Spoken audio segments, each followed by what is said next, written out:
It's time now for our meditation. And I just want to say what a gift it is to have Honor and AJ with us. I just love the energy. So thank you guys for being here. Now, so we'll go into meditation. Let's take some nice relaxing breaths. Feel ourselves supported in our chairs. Close your eyes if you're comfortable. And with your inner eyes and your imagination, watch your breath. Notice what color it is. Maybe it's the pink light of love, or blue light of peace. Maybe green for health. Just notice that breath coming in, flowing, and flowing out again.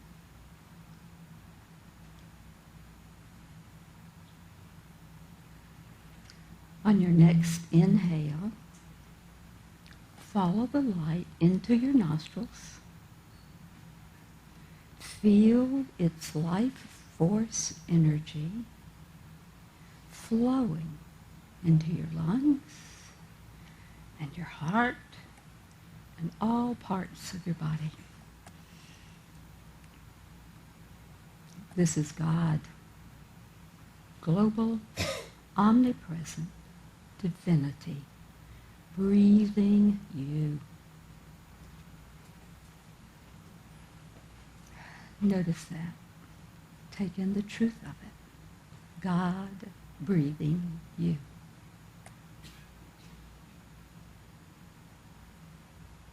On your next exhale, notice the outflow of that same light. Same color. Watch it. Watch it as it expands and flows all around you. Now filtering to the person beside you, in front of you, and behind you.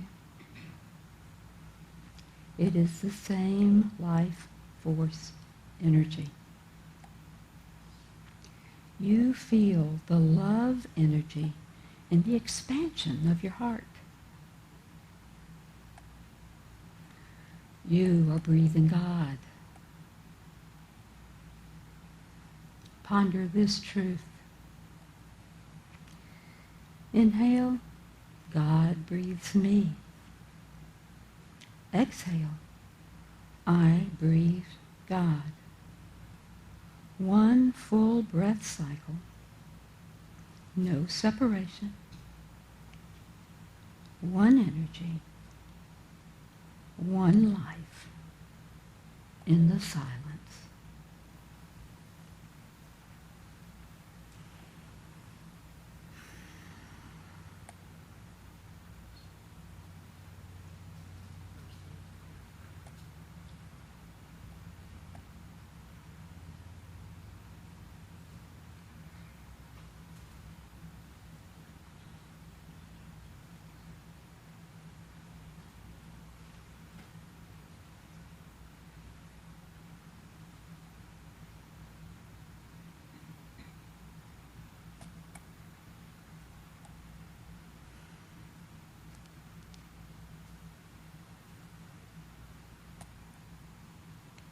In this moment,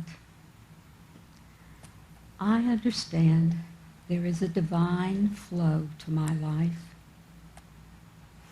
I am never alone, even when I feel lonely. I breathe God.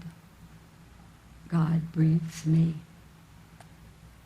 And so it is.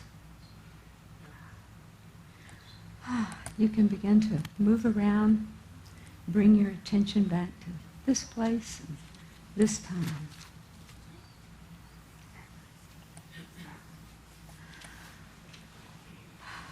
So we're talking about understanding. Reverend Donna has given us a good leg up on understanding, spiritual understanding. On Friday, when we came in to do our run-through for this service, Bob said, he puts this thing together for us, you see. He said, I looked at that title, and he said, I couldn't find a picture. I couldn't figure out, what is she going to say about that? So here it is. That little saying, do not lean on your own understanding, comes from Proverbs 3:5. Trust in the Lord with all your heart, and do not lean on your own understanding. What does that mean? Of course, we are unitics, so we look at this metaphysically.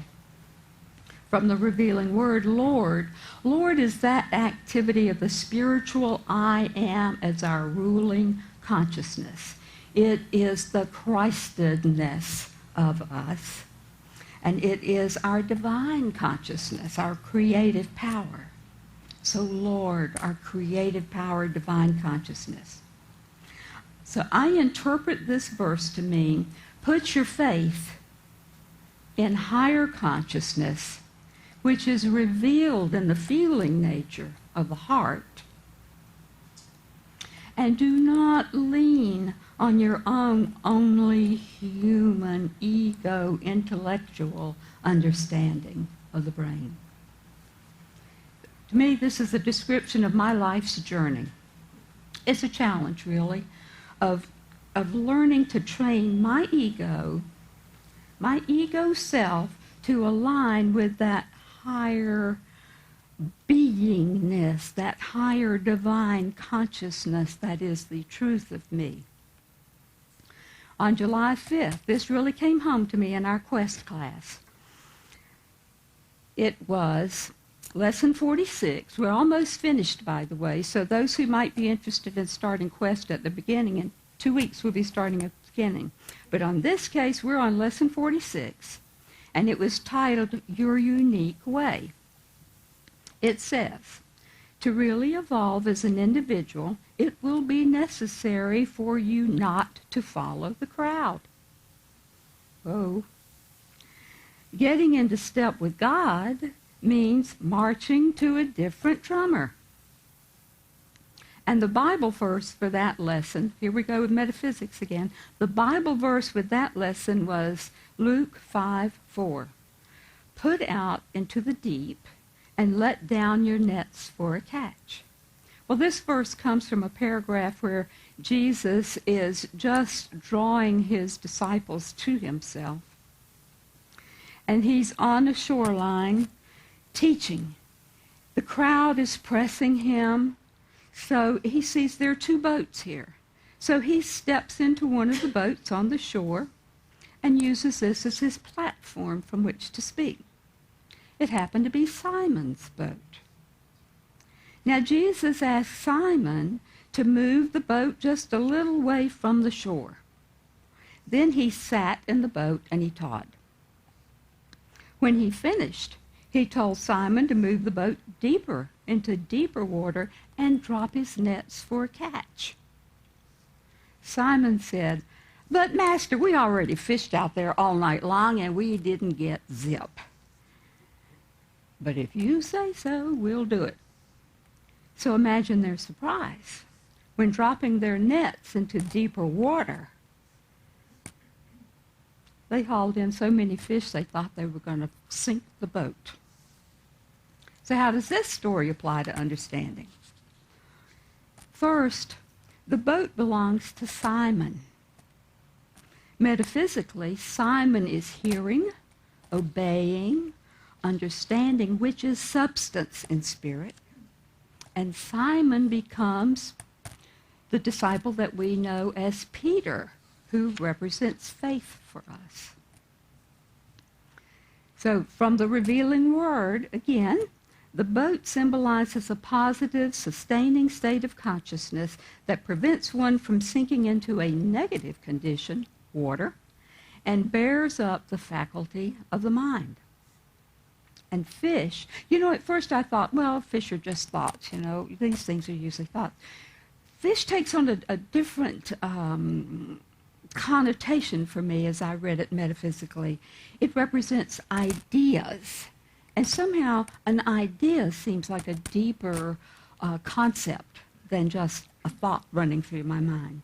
So we can infer from this story that fishing in shallow water without faith is not spiritually productive. But opening to hearing, to learning, and going to deeper water with faith reveals deeper, richer ideas and spiritual understanding. Ernest Holmes says in Science of Mind, we cannot account for the seen without having faith in the unseen. Now, a brief look at water. Again, revealing word. Water can mean a myriad of different things. So it's in reading and how it feels and how we interpret its meaning. In its different aspects, water represents weakness and negativeness, cleansing, mental potentiality, and in some cases, life or vital energy. So I see the shallow water experience as that kind of negative, naysayer, ego place of sense consciousness, and the deeper water as the field of infinite potential, holding thoughts of deep spiritual understanding. This scene of going into the shallow and the deeper waters, this scene occurred very early in Jesus' ministry because he was drawing to him the people who were going to carry on his teaching.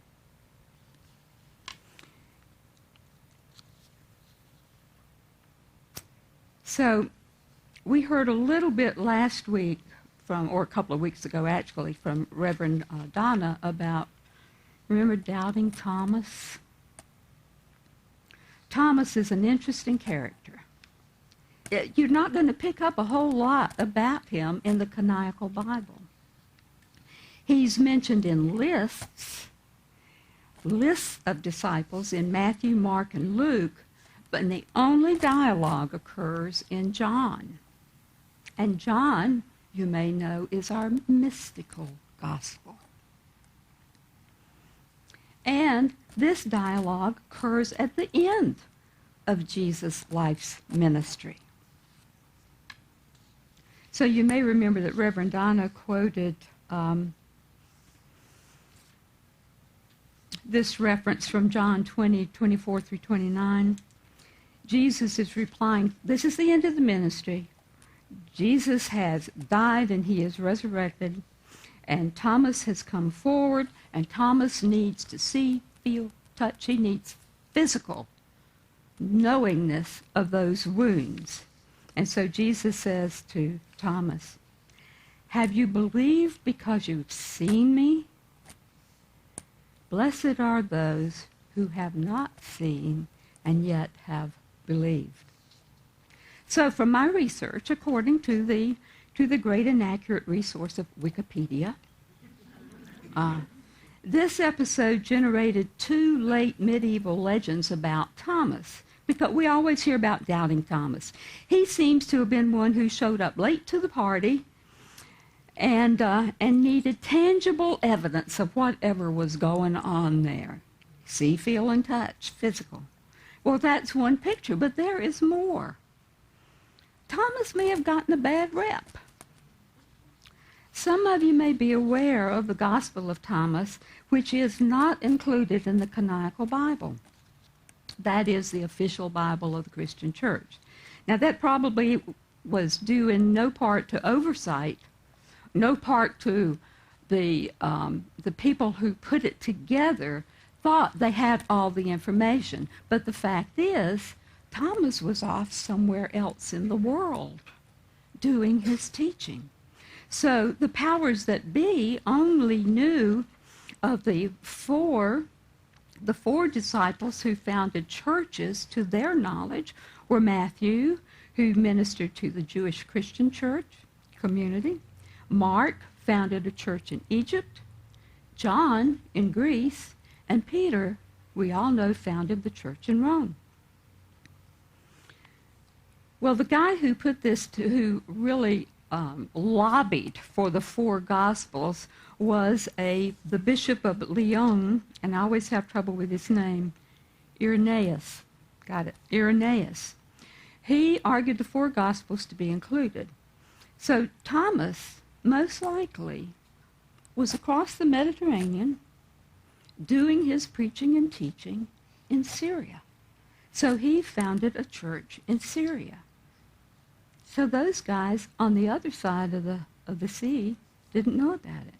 And the Gospel of Thomas gives you a whole different picture of who this disciple was. The recurring motif is seek and ye shall find. And its purpose is to give us directions to finding the kingdom. The directions are pretty obscure, deliberately. It's just a collection of sayings of Jesus randomly put together, passed on through oral tradition. And they come across as riddles, something that we have to decipher and puzzle about to be understood. So we got to be willing and ready to question, what is the meaning behind this? What is the deeper meaning here? So Thomas really was all about questioning. And the translator of the Gospel of Thomas that I use even interpreted that saying 13, that in saying 13, Jesus acknowledges Thomas as equal in understanding to himself. Is that not different? So it's all about questions. Hausman says in Your God-Given Potential, that Reverend Donna uses and I have come to love, awakening our faculty of understanding starts with questioning. Questioning the old ways of thinking that may have been taken for granted. Wondering about the way and the truth and desiring to know. Above all else, desiring to know spiritual truth. She goes on to say, the desire for understanding leads to study, to thinking about what is learned, and seeking to put it all together in a body of information that will provide us a basis for living. And in Discover the Power Within You, Eric Butterworth says a little more. You may read many books and take many courses of study. You may even acquire a fine intellectual grasp of metaphysical principles. But to know the truth, you must keep on, beyond the end of the book, beyond the conclusion of the course of lessons. You must keep on until you catch on. And it is not something that you come to, but something that comes to you. It is an inward revelation. And as Reverend Donna shared last week, Hausman, she stole my thunder, because I was really working on those things, okay? It's great minds. But there are two steps in Hausman's developing spiritual understanding that I really wanted to focus on. And the one, of course, is questioning. And that was her, I think that was her first step. And then her fifth step is compassion. She says, understanding is perfected in love.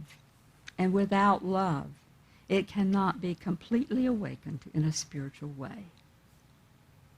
The intellect and the feeling nature, the heart center, have to be aligned and in 21st century language, synced to reveal spiritual understanding.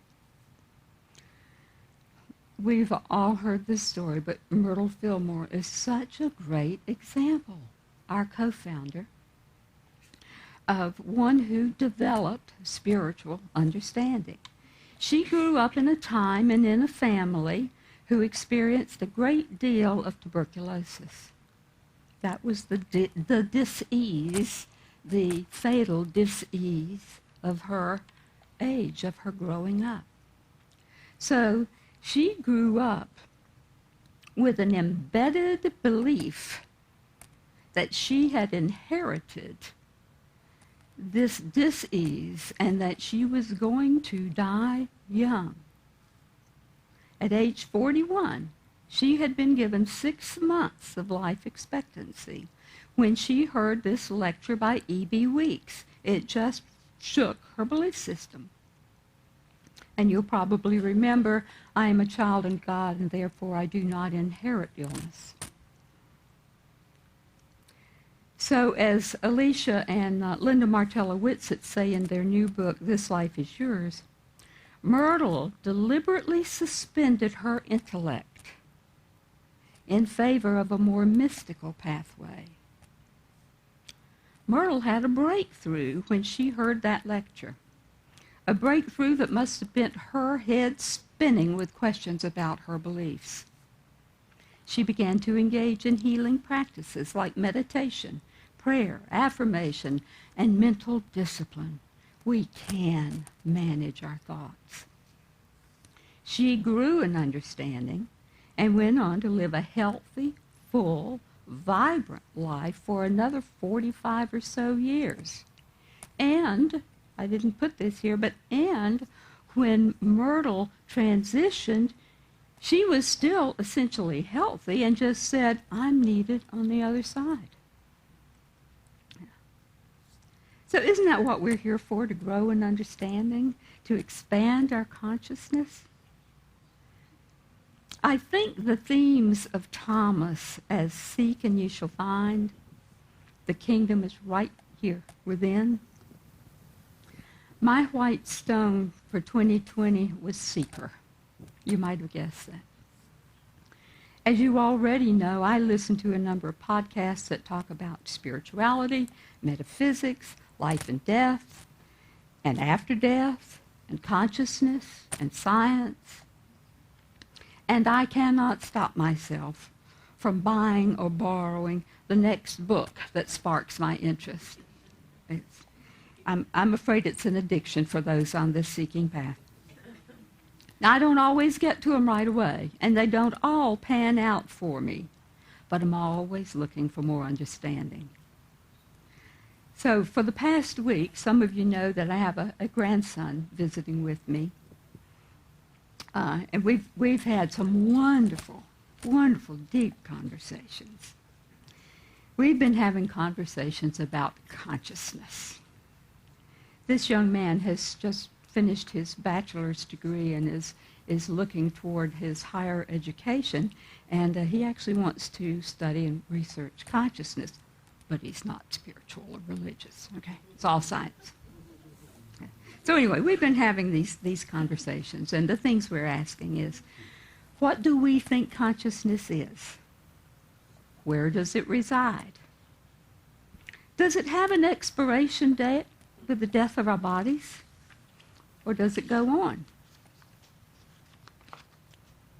Does it continue after we're gone? So we've got differing opinions about the answers. He is planning to pursue those graduate studies. As a matter of fact, I hope that's what he's doing now. He's researching which schools are going to support him. So maybe someday he will come up with a definitive answer. But I think in the meantime, we're going to live in the question. More personally, the big questions I'm currently living in are about language. Are my words consistent with my current understanding? And we all know about the power of words. And about prayer. What do I really believe about prayer? My focus is on my 21st century teachers. I find it challenging to read even our finest 20th century teachers, not because they don't have good stuff, because they do. They've got the deep principles, but it's the languaging within their texts that throws me off. I experience it to imply God out there, separate from me. And as one of my teachers used to say, it's not like God is not an entity like a hot dog in a bun in me. Yeah. So no separation, no kind of separation.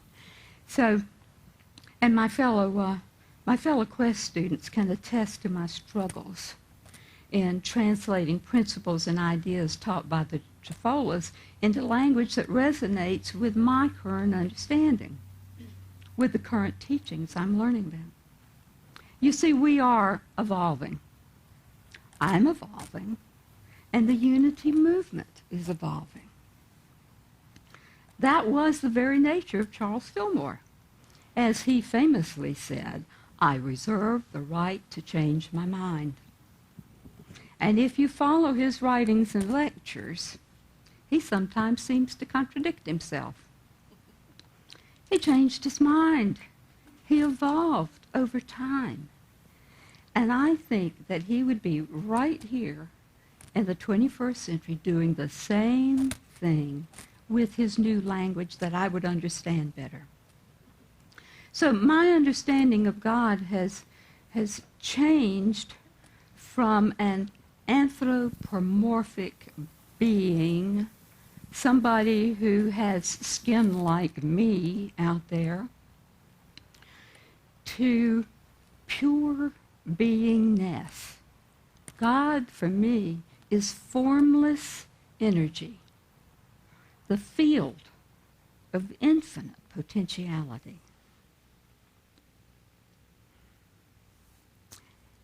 And one of my conundrums is, I have not been able to find a new name that fits my understanding. And for me, it's true. My idea of God cannot be defined, and it's certainly not limited to one name. So let me tell you who some of those teachers are, 21st century. The Reverend Doctors, Paul Hasselbeck, Bill and Cher Holton. They open doors of understanding that interface for me metaphysics and spirituality and science and practical application. They are all about how do I put this in practice in my daily life. So they help me focus awareness on choosing my words that are in alignment with my current understanding. They have taught me a spiritual practice called questioning unquestioned answers. Those beliefs that have always been there. It's always been like that. You know, what do I really believe about that?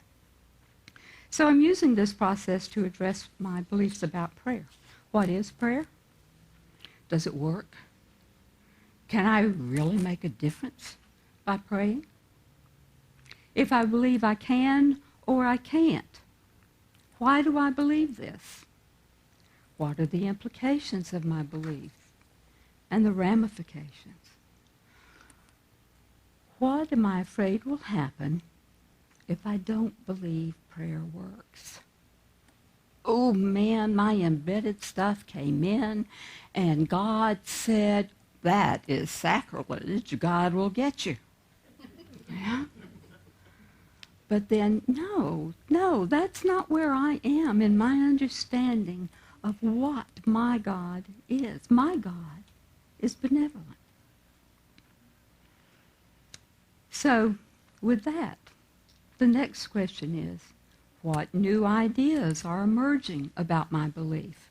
Well, first of all, pure beingness is benevolent. It is all goodness. And the universe has my back. My life experience, no matter what, the universe has always had my back. Not only that, but I am its very expression. I have my being within that energy and it within me. Therefore, yes, I make a difference, and so do you. We all are it, God expressing. And I can focus that energy in prayer. Two more of my teachers are the Reverends Linda Martella-Whitsitt and Deanne Morency. They are all about prayer. They teach me ways to use the power of my words in a meaningful way congruent with my spiritual understanding. They show me how to call forth my innate powers in affirmative, declarative, life-affirming ways. Recently, I attended a prayer workshop in which I learned about integrative affirmative prayer. It takes me one step deeper in realizing that, yes, the energy behind prayer flows. I love this picture. That energy flows in the currents of the universe, and it does make a difference. So here's what I've learned in this deep dive into understanding. It truly is a journey. We travel together, and each are on our own unique path. Paradox. Earth School is about living in paradox, together, apart. Thomas Troward said, cosmic intelligence individualized, cosmic intelligence becomes individualized, and individual intelligence becomes universalized. And the Jafolas, as we said in the beginning, to really evolve as an individual, it will be necessary for you not to follow the crowd. Getting in step with God, the God of your understanding, by whatever name. And for me, being in the flow of the field of infinite potential means marching to a different drummer. And I would say, with love. Thank you all.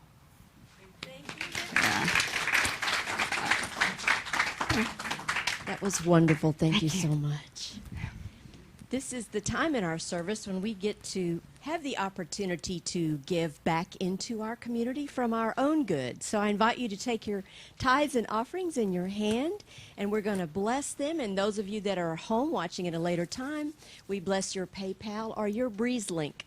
Together, please. Divine love, through me, blesses and multiplies all that I am, all that I have, all that I give, and all that I receive. Thank you, God, that this is so. And so it is. Amen.